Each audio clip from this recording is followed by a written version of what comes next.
There's lots of stuff here. Hello and welcome to today's video. As you will have seen, I'm doing a bunch of videos which are tips and advice related stuff from what I've learned over the years in doing various silly bicycle things.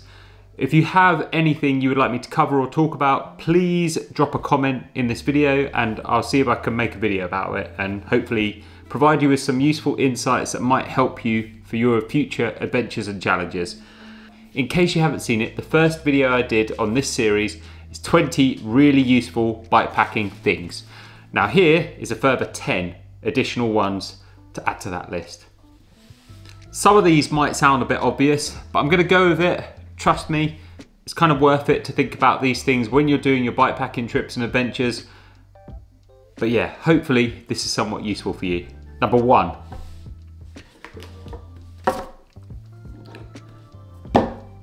I think number 1 is really obvious: sunscreen.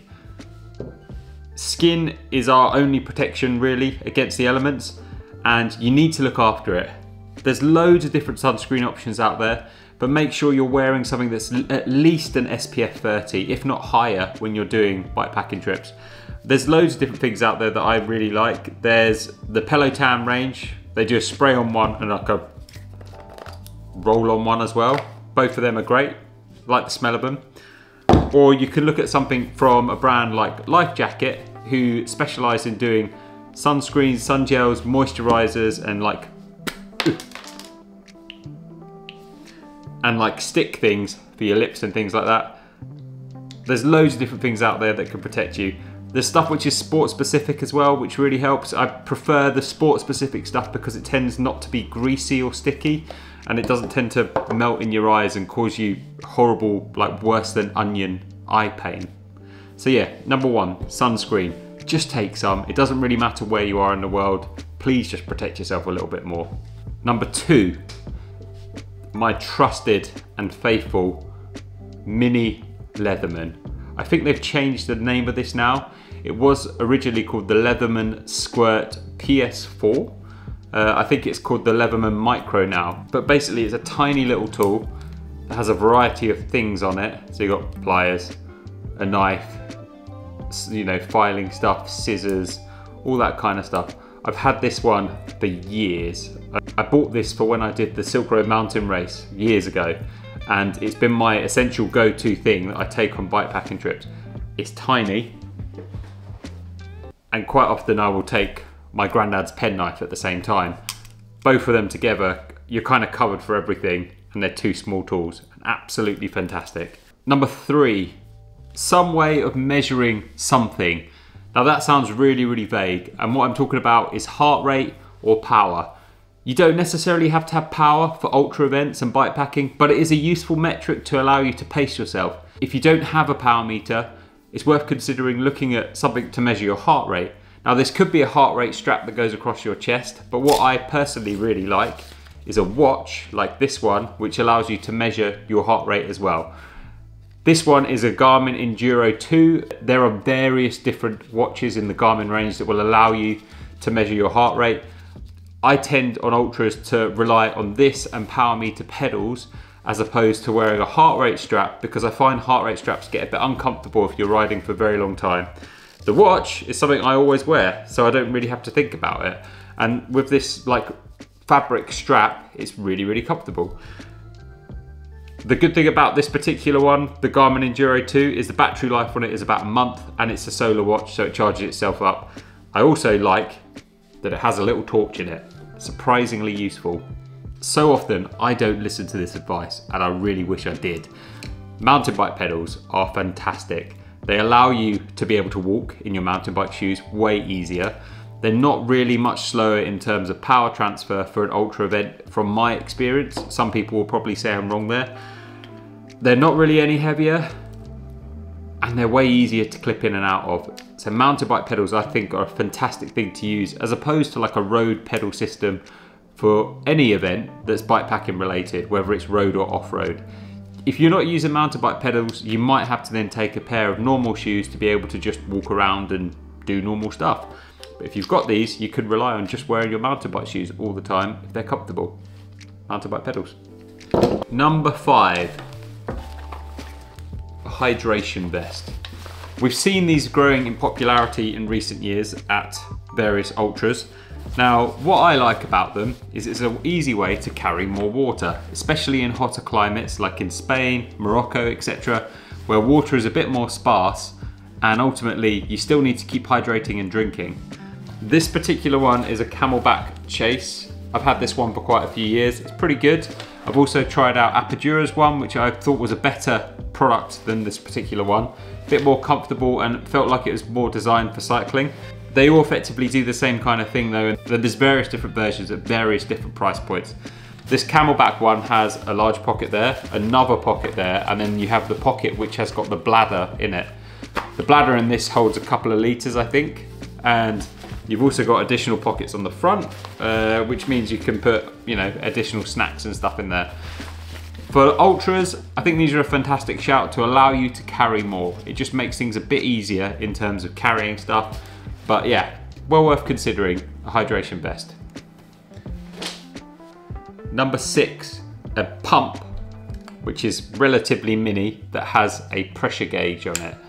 So this particular one is a Lezyme one. I bought this quite a while ago when I needed a pump quite urgently for a trip. It's pretty small. You can mount it onto your bike, onto your frame, and it has a pressure gauge. So basically it means that you know what pressure you're pumping your tires up to. I found it works really well because it actually works like a little track pump. You unscrew this bit here, this bit folds down, and when you've got it down, you can effectively pump it like a mini track pump. It's a really good little pump.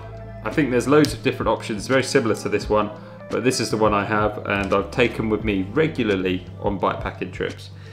If you're looking for a more substantial pump, it's also worth looking at frame pumps as well, but I like this particular one because it has the gauge on it. Number 7, the Arsaber Win Wing. It's kind of hard to say, but I am annoyingly a huge lover of this product. I say annoyingly because I don't really want to like it, but I have to because it's very good. So this is Arsaber's new thing called the Win Wing. This is particularly the road one, but as a clip-on mudguard thing, it is annoyingly good. Got down fingers. So basically you have the plastic bit at the back, which is your fender or mudguard, and then you have this frame that clips onto the bike. Effectively, these bits go on your rear stays on the bike, and this bit is to go over your rear wheel. I used this for the first time when I did the World Champs project, riding around the UK to get to Glasgow, and the weather was terrible. And this thing literally saved my arse. So yeah, well done Arsabers, you've created another amazing product, again. Damn it. Number 8 is this. This is the Tailfin Aero Pack. Now I'm sure many of you know that I am sponsored by Tailfin. I'm one of their R&D riders who helps test and develop products for the brand. I have to be honest, this is the best bikepacking rear pack system I have ever used. Take that how you want, but I honestly think it is fantastic. I first used the Aero Pack when I cycled across Australia in 2019 with Francis, and it has been my go-to essential pack since then. Why I like it is because it is pretty large, you can fit a lot in it, and the way that it mounts to the bike, so it mounts through the through axle. You have a special through axle for it, and it clips on these bits, and then onto the seat post. That means it doesn't have any of that awkward, annoying sway and counter swaying that you get with a lot of other bikepacking equipment that mounts just purely to the saddle and seat post. This is a fantastic bit of kit. I'll admit it is expensive, but if you're doing lots of trips and adventures, definitely worth checking out their range and having a look at the Aero Pack or some of the other options they make. What number am I on? So number 9 is this, the Outdoor Research Helium Bivy. I've used several bivy bags before. This one, it is a bit more expensive, but it is the best bivy bag I've ever used. Outdoor Research is an American company that makes various different products for bikepacking and camping. And why the Helium Bivy is my go-to is because it comes with a tent pole that basically goes across the front to lift it off your face. It's a really good quality product, it's super lightweight, and it keeps you warm and dry, and you can also basically have it open with just like a mosquito net on it as well if it is quite warm. They have made, in my opinion, the best bivy bag that's out there. I actually got one of my mates who lives in America to buy this for me several years ago, and then he traveled quite a lot from the UK and America, so he brought it back with him on a flight. Back then, they were so hard to find in the UK. Now it's a bit easier to find them. But yeah, the Outdoor Research Helium Bivy, the best bivy bag I've ever used. And lastly, number 10 in my 10 more really useful bikepacking things. Get yourself a really good quality lightweight sleeping pad.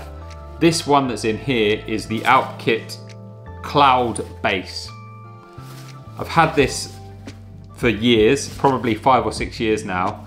It's basically a small air mat that you inflate, and because it's got effectively, come on. So this is effectively a small air mat that you inflate by blowing into this bit, and it's like a quilted setup, so it inflates really quickly. The material is pretty tough, so sleeping on rocks and stuff I've had no problems at all. And the good thing about using a sleep mat, whether it is an inflatable one or a foam one for example, is that it lifts your body off the ground, therefore keeping you warmer.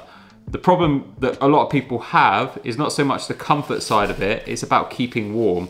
But lifting your body off the ground means you're going to stay warmer at night. So an air mat, small and compact, is a really, really good additional thing to be taken with you on your bikepacking trip. One more thing I'm actually going to mention as well is make sure you have a good quality sleeping bag. There's so many different options out there that can package down quite small, but also could be huge. Price points vary massively with sleeping bags, in the thousands of pounds to the hundreds of pounds really. My biggest thing is to make sure you have one that is rated for a really broad range of different temperatures. That way you're kind of covering yourselves if it is really bad at any point, or if it is really hot, you can just sleep on top of it. This one I have here is from PH Designs, which is admittedly on the top end of the price point. It is quite big, but I bought this for when I went and did the Atlas Mountain Race and the temperatures were snowy, -7. It is large, but, and the PH Design ones are expensive, but this is a fantastic product if you're going to be in those places that are a bit more out there in the middle of nowhere. There are plenty of options of various different price points for sleeping bags, but this is a great example. I actually bought it off eBay, so keep an eye out on places like eBay for things like this. Hopefully these 10 additional things were somewhat useful for you. Please let me know if you have any other things that you would take with you as essential bikepacking things. Please like, comment and subscribe, and thank you for watching. See you for the next one.